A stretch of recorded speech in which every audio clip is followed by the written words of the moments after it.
Tantor Audio, a division of Recorded Books, presents Cleaning Sucks, an Unfuck Your Habitat guided journal for less mess, less stress, and a home you don't hate. By Rachel Hoffman. Narrated by Amy Mcfadden. Introduction. When trying to get your mess under control, the why is just as important as the how. In this journal, you'll explore why your mess is the way it is, why you have trouble getting or keeping it under control, and what obstacles stand in your way, as well as how to work around or through them. When it comes to the how, you'll find challenges, habit trackers, and much more to get you on track and keep you there. Whatever your habitat is, a house you own, an apartment you share, a room at your parents' place, a dorm room, or anywhere else, you can get it to a place where you're happy and comfortable. As you work through this journal, you'll be adding skills and habits to your housekeeping toolbox, and at the same time, re-examining your relationship with cleaning and turning it into something healthier and more productive. And once you've spent some time working on those skills and habits, you'll probably find you feel less frustrated and overwhelmed by all those household tasks, and start seeing them as just a small detour in your day before you can get back to doing the things you actually enjoy. It's important to understand that you can just start where you are. Even if you've tried countless things, countless times, you still have a fresh chance to start again every single day. This is not a pass-fail class. It's a journey, and one that might not be easy or direct. You don't even have to work through this journal in order. Jump around and see what strikes your fancy. The Unfuck Your Habitat, UFYH, system is based on the idea that any progress should be celebrated, and you don't have to do things in a certain order or within a certain amount of time to make lasting changes. And remember, throughout your quest toward a clean home that you love, make sure to be kind to yourself. Sometimes you'll have setbacks and slow progress, but don't let that diminish your sense of accomplishment. It's very human to feel like a failure when you don't meet your goals right away, or to feel disappointed if you don't meet your own expectations, regardless of how lofty they may be. In working through this journal, you'll learn to reframe how you think about cleaning and redefine what success looks like for you. Housekeeping is a thankless, frustrating task that almost no one enjoys, but you can get to a point where it's not taking over your life. A few minutes a day of boring stuff you don't love to do is vastly better than days on end doing everything all at once.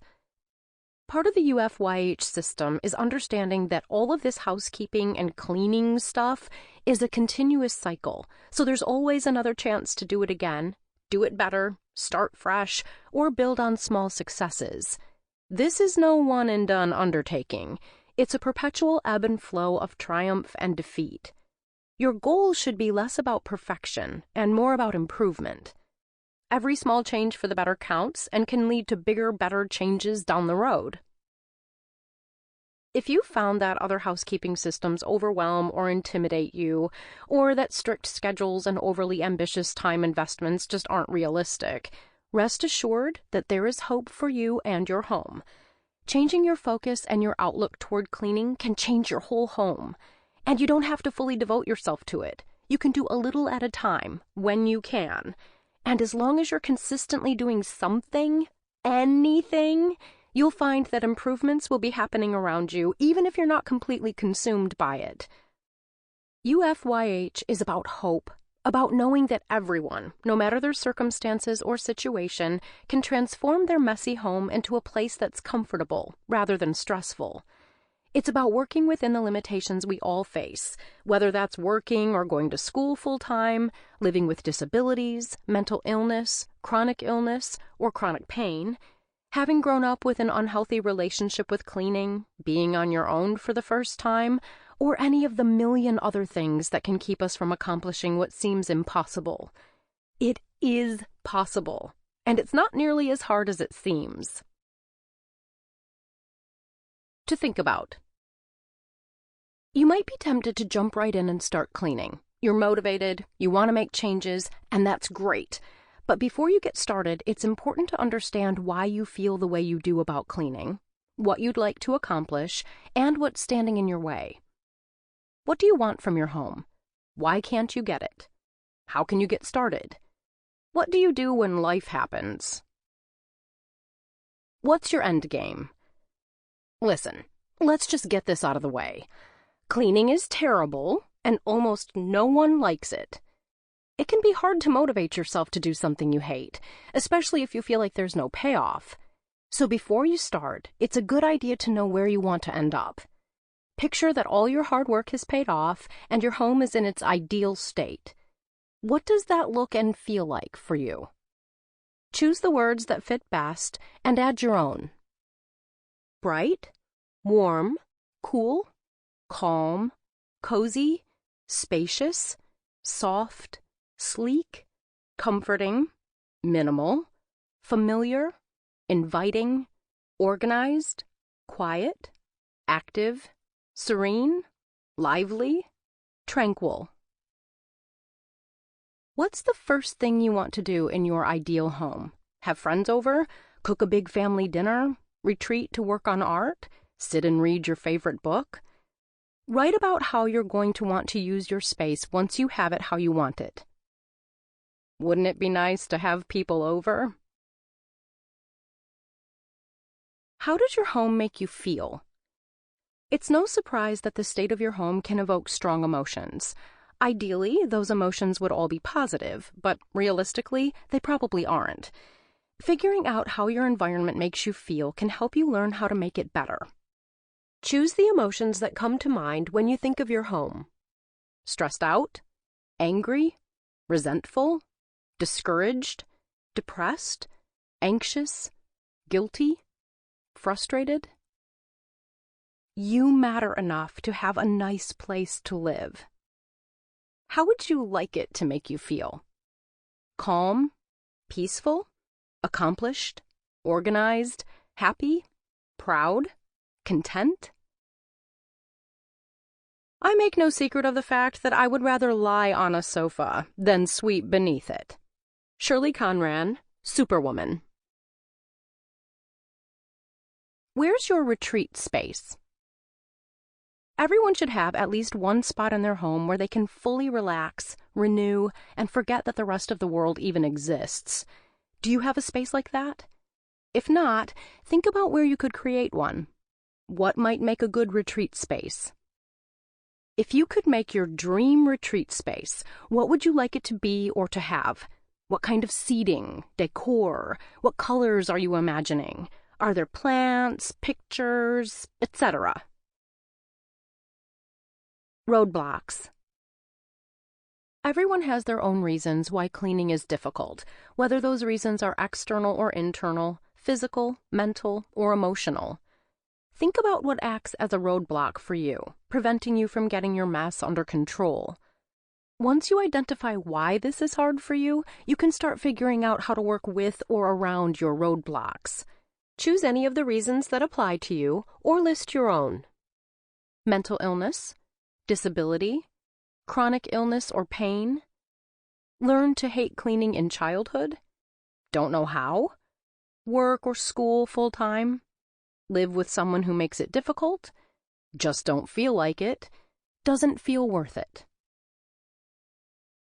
As far as I'm concerned, a house should look lived in, and I consider it clean as long as I don't stick to it and it doesn't give me cholera. Jenny Lawson, Let's Pretend This Never Happened, a mostly true memoir. Failure is a gift. Chances are, if you've picked up this journal, you've tried and failed to get your mess under control in the past, maybe even a whole bunch of times. You might be feeling like a failure, and that's okay. But there's always an opportunity to learn from our failures. So let's try that before you get too down on yourself. Think about what you've tried. Why do you think you didn't succeed with it? What part or parts didn't work for you or your life? Why did you ultimately give up? Why did you start this journal? Good news, no matter how many times you've tried, you can always start again. And with the right outlook, you can't fail because you can begin again whenever you want. Every day is a new opportunity for success. Feeling like a failure one day? The clock resets right away, and you have a fresh chance all over again. It's not a failure, it's an opportunity to try again. It doesn't have to be perfect, it just has to be better. Letting go of perfectionism. So many people avoid cleaning up because we feel like if we can't do it perfectly or completely, why bother doing it at all? That's totally understandable, but it's one of the reasons self-proclaimed perfectionists are often drowning in our own crap without ever getting it under control. Letting go of the idea that everything needs to be completely and perfectly done can be difficult, but embracing good enough instead of perfect can help you get started and get your mess under control, even if it's only a little bit at a time. If you consider yourself a perfectionist, try setting a timer for 5, 10, or 20 minutes and cleaning up what you can in that time. When the timer goes off, make yourself stop. Once you've done this, look around. Does it look any better than it did when you started? Describe what you see. Try to keep working this way when you can. You'll eventually train yourself to let go of perfect and be content with good enough. What are you holding on to because of guilt or other emotions? Emotion can keep us hanging on to things we should have gotten rid of long ago, whether it's sentiment because of the person associated with an item or guilt about a gift we feel we need to keep forever. Emotion can rule out decisions about what to keep and what to get rid of. Things don't have feelings, though, so really, you only need to worry about your own. List a few things you'd get rid of if not for the emotion keeping you from doing so. Gifts we don't really want can cause us a great deal of stress. For the most part, though, if the giver knows that you have received their gift and enjoy it, this part doesn't need to be true. You are not obligated to keep it forever. You can get rid of gifts. It's okay. They're yours now, and it's up to you to decide their fate. If you don't love it, you don't have to keep it. Start where you are. It's easy to be so overwhelmed by your mess that you feel like there's nowhere to start. When you feel that way, chances are you're just not going to start at all, and that's not doing you any good. Guess what, though? You can start anytime, wherever you and your mess are. Think of that one thing about your home that's stressing you out the most. You're probably going to be tempted to say everything, but try to pick one thing that stands out a little more from everything else. Dirty kitchen, multiple months' worth of clothes to put away, a cluttered and unusable dining room table. Write it down. You're going to start there. Set a timer for 20 minutes and do what you can in that time. When you're done, come back and record how you feel now that the first 20 minutes are done. This is part of what I meant about housework. If it isn't important, what is? If it isn't done honorably, where is honor? Ursula K. Le Guin, Voices. Reward planning. Wouldn't it be great if we were all motivated to do things simply for the satisfaction of doing them? Unfortunately, it so rarely works that way. We're human. We like nice things, and we hate having to work hard if there isn't anything in it for us. Rewards are great and can take many different forms. When you think about how to reward yourself, don't just think about material things. Also consider experiences that you enjoy. Rewards don't have to cost money or take a lot of effort. They can be as simple as taking a walk in nature or playing with a pet or relaxing with a video game. What rewards, big or small, tangible or intangible, might motivate you to do some not fun tasks? Revisit this list as often as you need to. It's important to feel like your hard work is paying off, and aside from the feeling of accomplishment you'll have, a reward you enjoy is a great way to avoid feeling like all your work has been in vain. So you think you're beyond help. Sometimes it's all going to feel completely hopeless. You've tried so many times and nothing seems to work. It's no surprise that feeling that way might lead you to believe that nothing will get better. Some good news, though. No matter how bad it is, no matter how long you've been trying and failing to deal with your mess, it can get better. You can make it better. You're using this journal because you still want to succeed and you're willing to try again. What's one tiny thing you can do right now Don't think about the big picture. Think about something that'll take just a minute and that won't take a lot out of you. Here are a few ideas if you can't come up with anything. Throw away some trash. Collect dishes from the room you're in. Put a few things away from the nearest flat surface. Wipe down a countertop. Put some dirty clothes in the hamper. Put a few pieces of clean clothes away. What can you do that's quick and easy? Okay, now, go do that. Once it's done, check in with how you're feeling. Does everything still feel hopeless? If no, give it another shot with another tiny task. And this mess is so big and so deep and so tall, we cannot pick it up. There is no way at all. Dr. Seuss, The Cat in the Hat. Feeling discouraged? Sometimes it's difficult to celebrate our progress when we haven't accomplished as much as we'd like to. We tend to look at accomplishments as finish lines, not as checkpoints along the way. But this can prevent us from making progress. Try reframing your perception of progress by keeping track of what you have done, as opposed to what you haven't. Instead of feeling discouraged at all the work left to do, let yourself be motivated by, and proud of, what you've completed. List 5 home-related things you've accomplished recently, no matter how small. It counts even if it's just a part of a larger project, even if it seems insignificant. You can start over again anytime. Someone is dropping by in 20 minutes. Do those words make you want to freak out a little bit? A lot? Is there swearing involved? Be honest. How would you feel if you found out right now that an unannounced guest was en route to your home? How long, realistically, do you think it would take to get your home guest ready? Do you think your guests deserve a better version of your home than the one you live in every day? Why or why not? Think about the concept of company ready and ask yourself what you ready looks like. Would you want the everyday reality of your home to be a version in which anyone can stop by at any time? If your house is really a mess and a stranger comes to the door, greet him with, "Who could have done this? We have no enemies." Phyllis Diller. Things you can do on a depression, pain day. Some days you want to do more than you're physically able to do.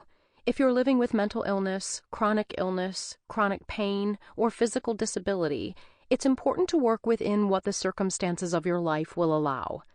But just because you're having an off day doesn't mean you can't accomplish anything. You just have to figure out some workarounds.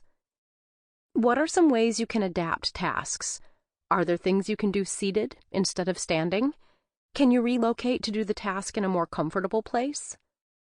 Remember, working within your limitations when it comes to illness, disability, or pain does not mean you're lazy. Don't apply standards that don't take into account the realities of your life. Instead, focus on what you can do and have done. Write down some small tasks you can do on especially bad days. Remember, every little bit counts. When you're having a low-energy day, revisit this list as needed. Reward yourself. Pick one thing from each column, do the not fun thing first, and reward yourself with the more fun one after. Not fun. Clear off the nearest table, nightstand, etc. Wash dishes for a few minutes. Put away a few pieces of clothing. Throw away several pieces of trash. Put away a couple things within your reach. Take a shower and change your clothes. More fun. Listen to a song you love. Watch a TV show. Listen to a podcast. Go outside for a few minutes. Eat or drink something delicious. Read a chapter in a good book. Play a game, video, app, etc. that you enjoy. You're better than your mess. Cleaning anxiety. For many people, cleaning can trigger or exacerbate anxiety, sending intrusive or anxious thoughts spiraling out of control and preventing you from making significant progress. It's important to find a balance between getting tasks done and maintaining your mental health. If you're feeling anxious about cleaning up, try looking away from the big picture and focusing on a small task instead. Set some clear boundaries about what you're going to work on and what time frame you're working with. What's one small task you can start and complete within 20 minutes? Start your timer and work on that task. Once you're done, check in with how you're feeling. Overall, how are you feeling after those 20 minutes? Making significant changes in your environment can induce or worsen anxiety, so make sure you check in frequently to see if you're feeling okay. If you get to a point where your anxiety is making it tough to keep going, it's perfectly fine to stop for a while and pick it up again when you're feeling a little more settled. You deserve a nice home. Excuse or reason? We all have justifications for why we don't clean, and we've mostly been conditioned to think of them as excuses. But if you're living with a physical or mental illness, it's important to understand the difference between excuses and reasons. Think about why you don't clean, and write down a few things that come to mind. Now consider the following for each of those things. Does it explain why you don't want to do it? Or does it explain why you can't do it? That's the difference between an excuse and a reason. Check off whether each thing is a reason or an excuse. If your justifications are reasons, don't beat yourself up about it. If they're excuses, well, that gives you a place to start when it comes to making changes. There's a lot of judgment wrapped up in keeping a clean home. If you have reasons why you can't, instead of excuses why you don't want to, try not to turn that judgment inward. Instead, brainstorm how you can still accomplish the things that you need to within the framework of what your illness allows. You are capable of great things. Learning the basics. Here's where you'll discover tools for building your systems, necessary habits, big projects. Now that you understand the why, let's get started on the how. Many people get overwhelmed trying to get a handle on how to clean, and many never really learned how. Getting a grip on the basics will make getting your mess under control a much easier project. 2010s. 2010. 20 minutes of cleaning, followed by a 10-minute break. When you think about cleaning, you probably picture an intense day or weekend-long, top-to-bottom marathon session. No wonder you don't want to clean. That sucks. Having to devote an entire day or weekend to something that almost no one enjoys is enough to put you off of it forever. But you can still get your chaos under control without losing an entire day or weekend to it. One of the goals of this journal is to get you to reframe how you look at cleaning. Enter the 2010. 20 minutes of cleaning, followed by a 10-minute break. Tackling your mess in small chunks with breaks in between will help keep you from feeling overwhelmed, and will also allow you to get back to doing something way more fun than cleaning your home. Set a timer for 20 minutes and work on whatever mess is closest at hand. Once the timer goes off, stop cleaning and take a 10-minute break. What did you get accomplished in your 20 minutes? What did you do during your 10-minute break? Give yourself permission to stop. 20-minute sprints. Now that you've got the concept of a 2010 down, let's look at how you can use them to get ahead of your mess and get what's already there under control. You don't need to devote an entire day to cleaning. In fact, it's better if you don't. Instead, try to devote just 20 minutes at a time a few times a day, if you can, to picking up, cleaning up, and working on around-the-house projects. List some tasks that you can do in 20 minutes. Then pick one thing from that list, do it, and spend a little while feeling comfortably smug about getting it done. I did not want my tombstone to read, "She kept a really clean house." Ann Richards, High Heels and Backwards. Breaks. Since the 10-minute break is so important, brainstorm a few things you can do with that time. Taking a little time to do something you enjoy can keep you motivated, or at least keep you from hating the cleaning process more than necessary. Here are some suggestions. Add your own ideas that'll give you a few minutes off from kicking your mess's ass. Have a snack.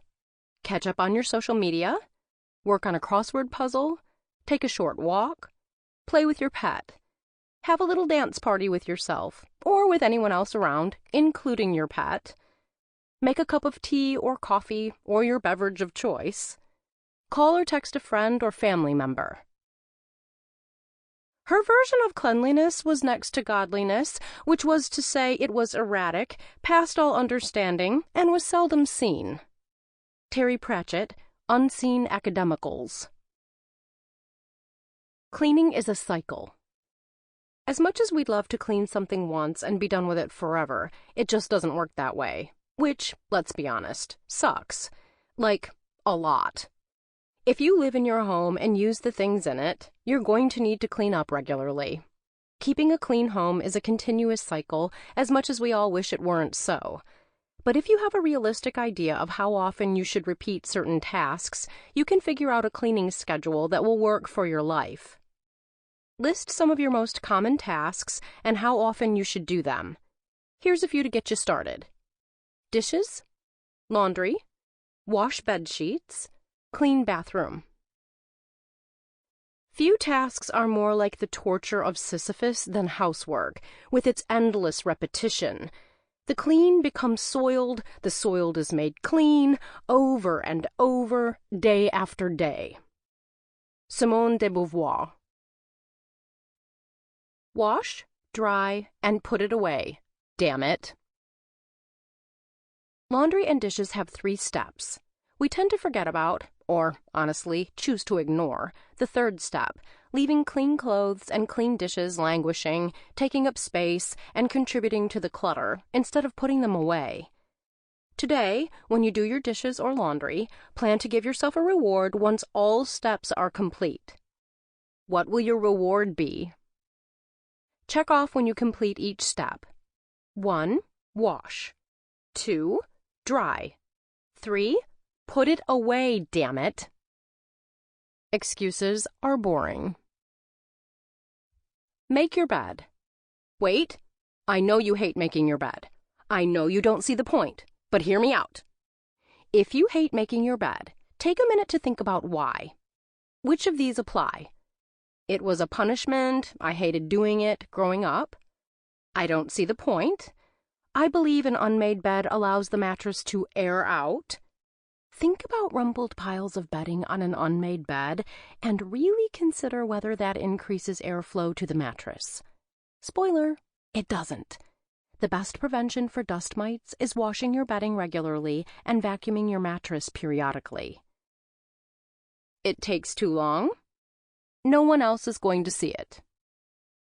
A messy bed makes the whole room look messier and invites more chaos, laundry piling up, dirty sheets, etc. Taking a minute or less to pull the sheets up and straighten the blankets and pillows gives you a little bit of order and helps you establish habits that'll influence the rest of your home. Try making your bed every day for a week. Check off each day once it's done.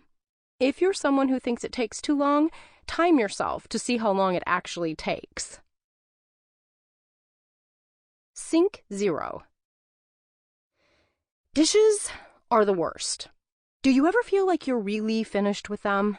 As soon as they're washed, we make more, and it feels like we'll never catch up. It hardly seems fair, but that's how dishes work, unfortunately. However, there is a way to avoid feeling like you're drowning in dirty dishes. Once a day, aim to hit sink zero when all of your dishes are dealt with, either hand-washed or put in the dishwasher. It may be for just a fleeting moment, but that's okay. 1 minute when you're totally caught up on your dishes is better than never getting there at all. Every day for a week, record the time that you hit sink zero. Missed a day? Don't worry, tomorrow is a brand new chance to hit sink zero. Those dishes aren't going to wash themselves. It's okay to hate it, but you still have to do it. Unfuck tomorrow morning. Are your mornings pure chaos, with you scrambling to get everything together in a few scant minutes before you fly out the door, stressed out and almost definitely forgetting something? Give tomorrow you a gift by unfucking your morning the night before, and watch how much easier your mornings can get. Wash the dishes in your sink. get your outfit for tomorrow together, set up coffee, tea. Sample complete. Ready to continue?